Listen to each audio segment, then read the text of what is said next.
Welcome to the Jameson Files. It's so great to have all of you tuning in once again as part of the Jameson Files community. I'm Carrie Weber, as always, and I'm your host. And today I'm really happy to be joined by a Jameson client, an amazing pediatric dentist from Iowa, Dr. Jarod Johnson of Arctic Dental. Dr. Johnson, thank you so much for joining me today.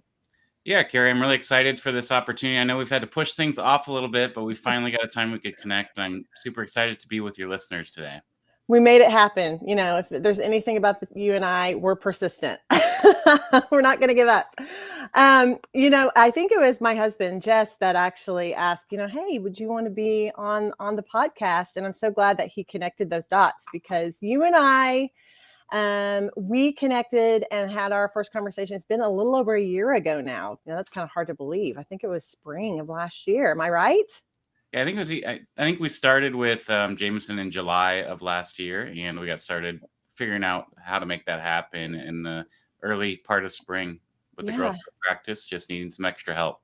Yeah, and as I was preparing to meet with you for this recording, I was thinking back on that in our conversation, and something that really stuck with me was it's really refreshing when you get to talk to doctors and practice owners that just really understand the benefit of continuous development and learning. And, something that I have recognized about you, in the past year, and even when we were first talking, you were so genuinely interested and curious and ready for guidance and mentorship and everything that we do. You just take it and you run with it. It's just amazing. And I think that's kind of a part of your nature too, because you're also an educator. So I'd love to give you a chance as we start off to just share a little bit about your dental journey and what are the things that cause you to fall in love with dentistry. You're a pediatric dentist, so pediatrics especially. And what is it that really drives you from that educational and continuous learning side of things? Would that be all right? Yeah, so both my parents are dentists and my uncle is a dentist. They're all retired now, but they really got me involved in dentistry early, and it was a big part of my growth as a kid. I would go to all the dental conferences with them on trips. Same. It was just an exciting time to learn about. And then in high school, I really enjoyed. I always made a point to take one art class, even though I was very strong with my science and my math. I made a point to take that class every semester, and I really enjoyed working with my hands. So they kind of fit together. Ended up applying to dental school and got into that and was interested in pediatrics. And I wasn't sure if I could deal with these like really little kids because, behavior can be one of the most challenging parts of pediatric dentistry. But I had the opportunity to be a coach at actually the junior high for basketball and football. Oh, wow. During my time in undergrad, and that kind of got my interest. And when I got into dental school, the rotation, it didn't seem as bad. And personally, I love pediatric dentistry because it's different every day. You get to tell jokes. You don't have to be as serious. And I think that's one of the things that is really rewarding, to have that patient that came in, wouldn't even sit in your chair, crying in the corner, and all of a sudden, 3 years later, they're giving you a hug. I love that. So am I right that you were in Nevada for some time before you moved to Iowa? Is that correct? Yeah, so I had the opportunity to go down to UNLV in Las Vegas and train there. It was a great experience. I loved it. We didn't have any other residency programs, so we just had ortho. So all the kids, whether they came in with an impacted tooth or they came in with a need for a root canal, we had that opportunity if we wanted to take it. And I got a great experience. And one of the things that I learned down there was taught by Dr. Ron Lemon. It's something with vital pulp therapy. It's one of my passions, but it wasn't something that was as mainstream as it is today. And that's really what got me 10 years ago into education. I did my first webinar on Dental Town. Through that, I've had other opportunities. I now own my own CE company. If you want to check out our hands-on course, we have one coming up in Minneapolis later this year, and we do some free content for you throughout the year. And it's just been fun because I don't think pediatric dentistry really is as difficult as people make it out to be. It's not like you're doing these huge implant cases, but you have to understand the nuances and diagnosis and just the basics of dentistry to make it work. And I think a lot of general dentists maybe shy away from kids when they don't need to, and help have those kids treated in your chair and not take up time for kids that really need to be in my chair. So that's been one of my passions, is how do we get GPs and pediatric dentists to be more practical with the approach. I think it's very simple to do, but it's hard to understand if you don't understand the basics that go behind this, the skill of growth and development and managing decay at the same time. We see periodontal patients every 3 months. Why don't you see your high risk caries kids every 3 months? That's what we do at my office, and we can maybe reevaluate something. The kid has a positive experience with the cleaning, and now we can get to the restorative. There's practical ways to do things that we aren't really trained, because people think of only what insurance is going to cover, even though that may not be. That's interesting so it sounds like the education piece, creating your own CE platform, lecturing, because you lecture across the country too on all of this. Yes. Yep. So if someone gives me an invitation, I'll be happy to take a look at the proposal and see if it works. I've got young kids, so if it works with the family. Yeah. SmileCon this year, speaking there. Oh, I've that's got an great. opportunity here in Western Nebraska later next month, and one also virtually for Wisconsin, their Pediatric Dental Association. I'll be with them in September. So lots of opportunities. Virtual is great, and then also in person is another opportunity. It's something I'm passionate about, and I'm happy to get anyone, if they want to get in contact, more information. Yeah, and it's interesting. The passion piece has to play a part, because I feel like, just like you said, there's the dental practice, you have a family, you have a lot of pieces like that. And so how do you make those decisions? How are you balancing that between the passion to educate, but also the passion for your practice and your patients, and obviously keeping that time ready and available for your family? Yeah, I think that's one of the things that's been a little bit more difficult. And obviously, something, if it's going to have to wait, it's going to be the CE. Obviously, family is first. And then, I have patients to take care of. Usually I'll work on the CE stuff on Friday. So I'm getting a lot of stuff done today. Yeah. Not as much as I'd want with updating things, but I probably need to look at hiring someone to assist with this a little bit more, so I can be a little more organized than I am right now. But as things come along, we look at the schedule and see if we can make it work. And if we can, we do. And we try not to let it be too much of a disruptor in those other two areas. Yeah, of course. So when you and I first spoke, you were about 8 years in to owning your dental practice. What has, when we connected, what, as you're looking at the 10-year mark, because now you're 9 years in practice ownership, I think, what do you feel you're looking forward to or working on for your practice right now that perhaps other pediatric dentists would appreciate or would love to hear your insights on? Yeah, I didn't think I'd say this, but I think a lot of my colleagues are now getting out of insurance and going PPO. And we've had a lot of challenges recently that we're trying to address at my office. And it's not something I just want to rip the Band-Aid off right away, but we're working through things. And that's one thing that's been helpful to work with Jameson, is to see, how do we make the schedule more effective? How do we figure out how to navigate withdrawing from some of these insurance companies without affecting the bottom line? And that's something you obviously, as an owner, you worry about losing an insurance company. Who's going to stay with you, and how do you retain those patients?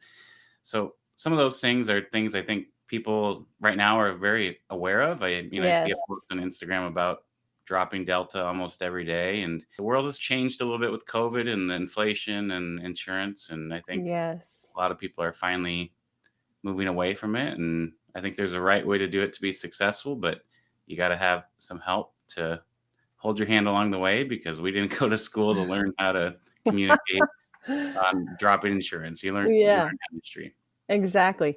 Most dentists aren't going into dentistry thinking, oh, I can't wait to figure out how to balance my business with insurance. And, I'm sure it comes, the insurance piece, because I remember talking to you about this when we first connected and we first started with you. The insurance piece is difficult for any dentist, no matter what your specialty, especially as it continues to stake its claim in our profession. But I have to imagine from a pediatric dentist standpoint, I mean, I'm sure there's a lot of struggle there for you in your decision making, because you obviously want to help these kids. And, every dentist wants to help their patients. But I think there is this balance between how can I best serve my patients and how can I keep my practice healthy? I think that's something that you've been wrestling with and trying to find that fine balance in terms of keeping your growing, thriving, healthy business and practice, and also being able to provide dentistry at the level that you want to provide it, and you getting to be in control of your philosophy of care, not being controlled by these other entities that are playing such a huge role. Do you find, as you've been working through this, how has that experience been for you? Do you mind sharing a little bit of that? Yeah, I think so. I did a startup right out of residency. And I think one of the problems is, as a young dentist or a new dentist, you want to be the dentist for everyone, right? Mm, You start your business, you have no patience, you want to welcome anybody that wants to come in. And when you get busy enough, you start to have too many patients. And there comes a point when you can't take care of everyone. yes. And you have to realize that at that point, that taking on so much, you're doing a disservice to your patients, because let's say they come into you with a toothache and you do the diagnosis, the limited exam, and now all of a sudden you book them 4 months later. That's Yes. not a service to that patient. That's not a service for anyone to have that as a dentist. Like, oh my gosh, I'm gonna have to tell them. Do you know how much my team hates telling them how you just created all this urgency for me to get this tooth fixed, and now I'm gonna be seen in 4 months? Yes. That's a hard conversation. And to realize that you have to draw back and you can't take care of everyone. And I think that's okay. I think there's ways to do it. One of the things I tell all my participants at my CE courses, because you're learning something new that you've never done. Hmm. And this is an opportunity. One of the stories I tell is about, we have our kids go to a Catholic school. We're not Catholic, but we're Lutheran, but they go there. We value the school. And they came to us to the office to ask for a gift. It's a live auction, and a lot of people give away trips and other things. I said, why don't we do a kid's mouth dental case for free? And I can do whatever I want. We'll find a kid maybe at the school or in the community that's in need, and we'll do their whole case for free. Mm. And they said, well, that's not going to go for anything, Dr. Johnson. So I Hmm. said, oh, I'll match up to $1,000 with the donation. We'll see what happens. It ended up going for $10,000. Wow. And I got to do, we don't have a lot of kids that do all zirconia. So I got to do my first full mouth of zirconia for that kid for free, the Sprig Easy Crowns. And what a great service. What a great story. And I got to learn something new. So if you want to learn something new at your practice and you want to help someone out, there's great ways you can partner with this. I spoke to a group of endodontists. I said, why don't you go do a root canal for someone that's underserved for free? How are you going to get a job if you don't have a front tooth? What great Yes. service is that for that patient? And I think there's ways that you can still take care of your community and take care of people. And I know that you have a lot of dentists that do the same. I know Yes. Dr. Miles Davis, I was on CETL with him, and he did an amazing case. And for someone at his church, there's just ways you can still get back and still take care of those people if you want to. And I think Yes. you have a better opportunity to really take care of those that have maybe a little bit more of a need than some of those that don't, if you take that up.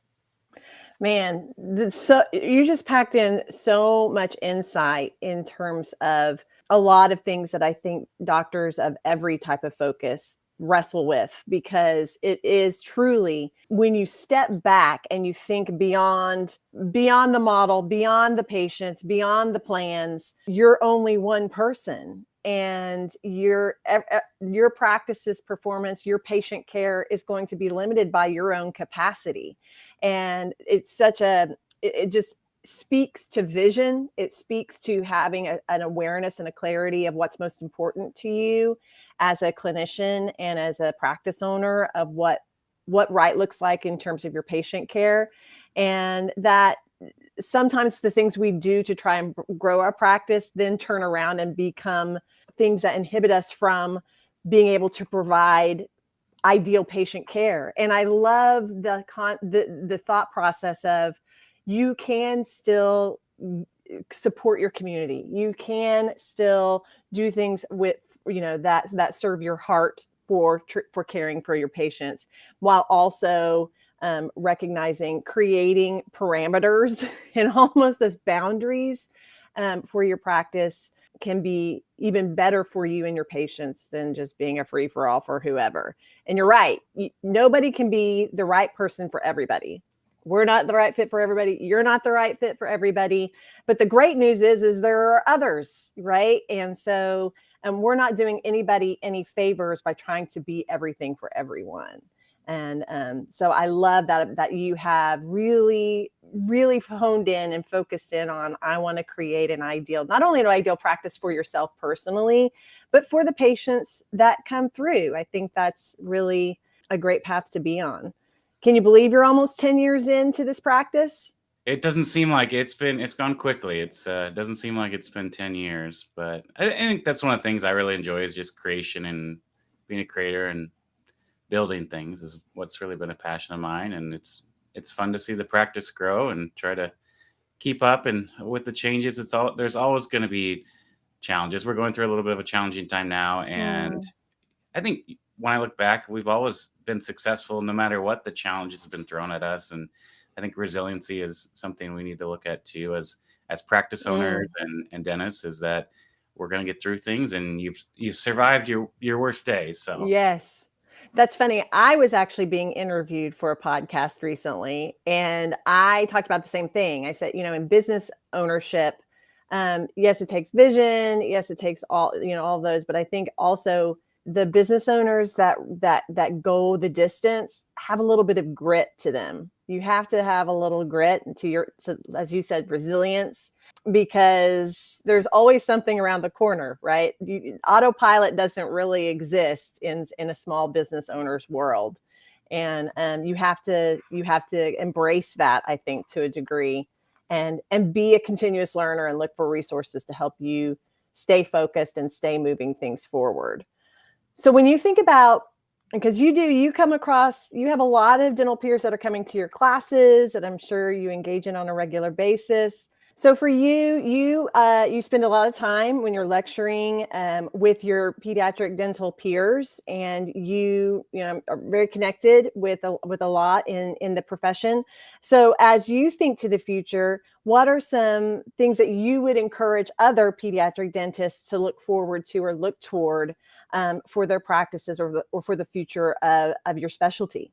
I think some of the most popular ones right now are probably with tongue ties and airway, that I see a lot of people heading down that road. For me, I'm still kind of on the therapeutic. I know SDF came around when I was graduating residency, and oh my gosh, Carrie, I thought cavities are going to be gone. We're going to have no more tooth decay. I have $400,000 worth of student loans, and I'm not going to be able to repay this. And well, that's not the case. There's plenty of work out there, but I'm excited with therapeutics. I see a lot of things coming onto the market, and I know the ADA is coming out with some new salivary testing, but how do we match? We have ththose patients that come in, they're asked like, well, why do I always get cavities? Why do I always have new stuff? I brush twice a day, I eat healthy.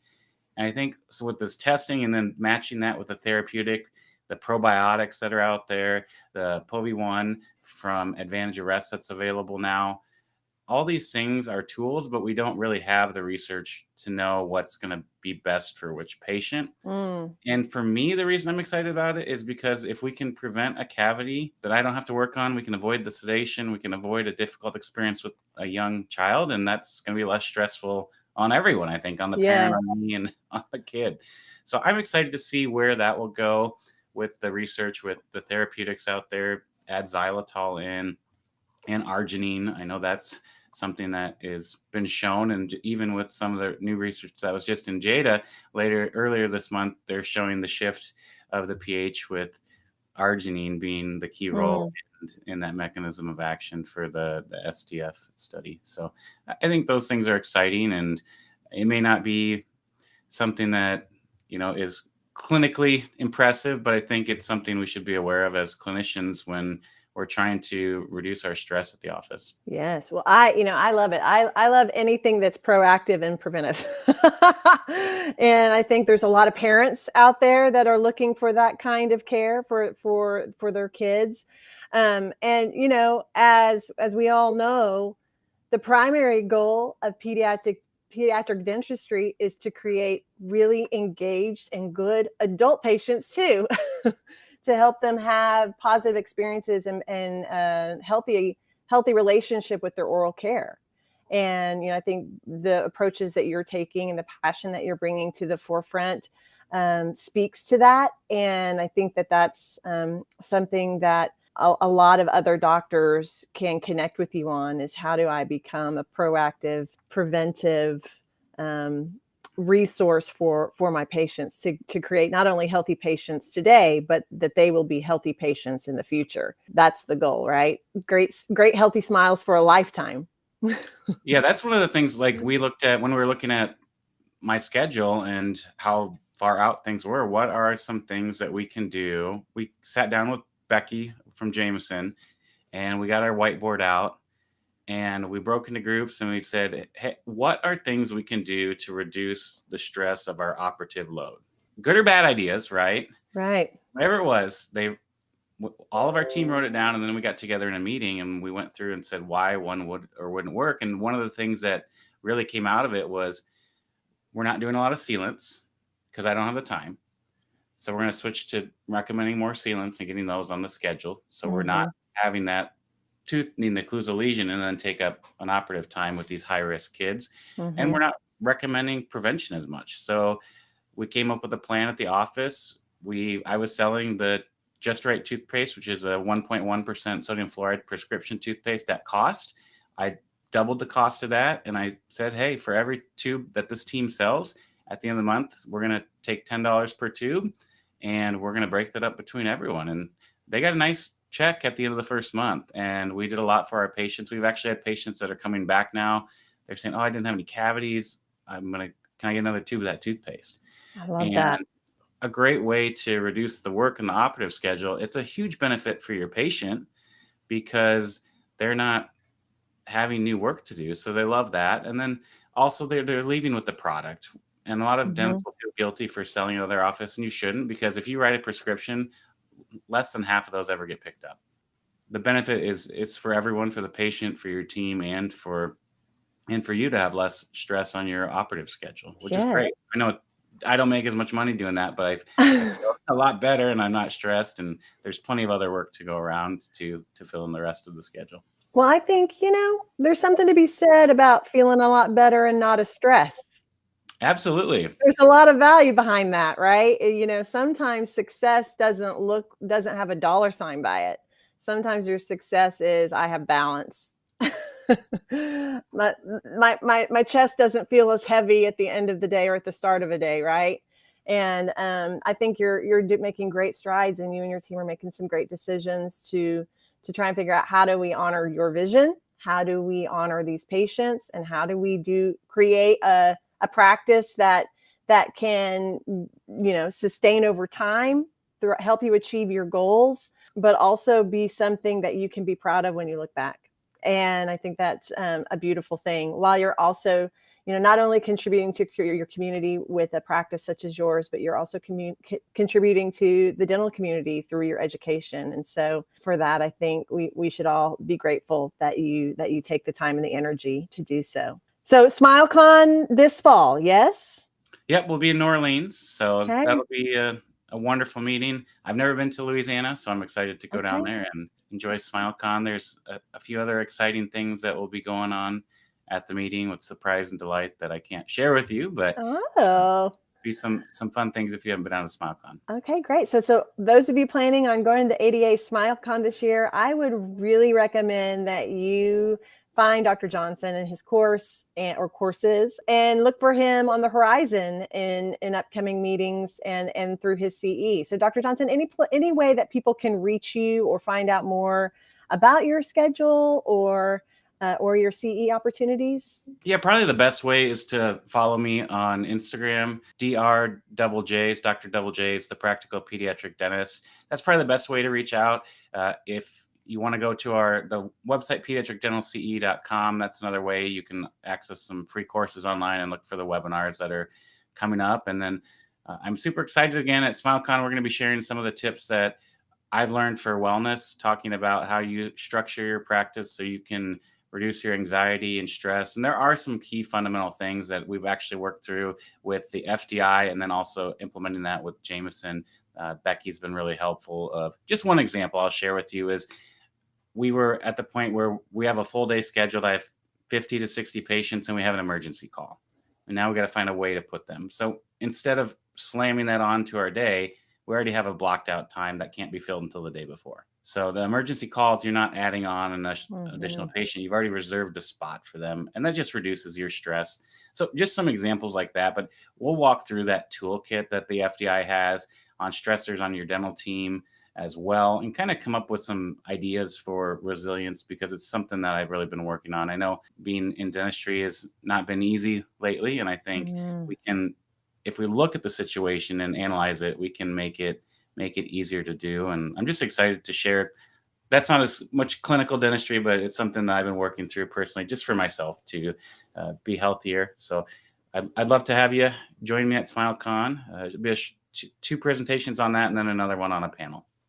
Well, I think that sounds amazing. So I would highly encourage that all of you do. I know a lot of dentists that need that type of support and that type of help. So, Dr. Johnson, I just want to, know how grateful I am for you spending some time with me on this podcast, and how grateful I am for the connection that we have and for our work together and for what you contribute to the profession. So thank you for being with us today.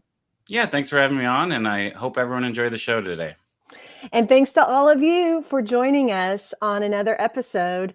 I hope that you'll, find Dr. Johnson's information online, find him on Instagram. And until next time, be well, and we'll see you soon. Thank you for joining us on this episode of the Jameson Files. Visit us online at jmsn.com. You can subscribe to this podcast on iTunes, Google Play Music, or Spotify.